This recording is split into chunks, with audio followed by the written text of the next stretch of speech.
સસ્તા અનાજના દુકાનદારોની રાજ્યવ્યાપી હડતાલ હજુ પણ યથાવત। અમદાવાદમાં ત્રીજા દિવસે સસ્તા અનાજની દુકાનો પણ બંધ છે।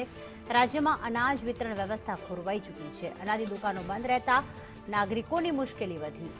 અનાજ લેવા પહોંચેલા લોકોને નિરાશા મળી છે। અનાજ લીધા વિના જ લોકો પરત ફરી રહ્યા છે, તો વેપારીઓની હડતાલના પગલે સામાન્ય લોકો પણ મુશ્કેલીમાં મુકાયા।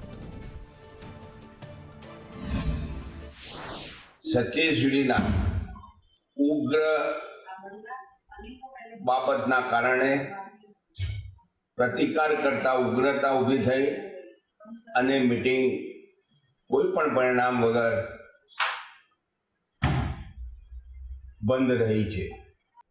ગમે તેટલો પ્રયત્ન કરે તો પણ ચલણ જનરેટ કરતા નહીં, ચલણ ભરાવતા નહીં, પૈસા ભરતા નહીં, માલ ઉપર દુકાન ઉપર માલ ઉતારતા નહીં અને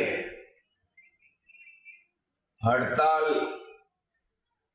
મક્કમતાથી આગળ વધારજો।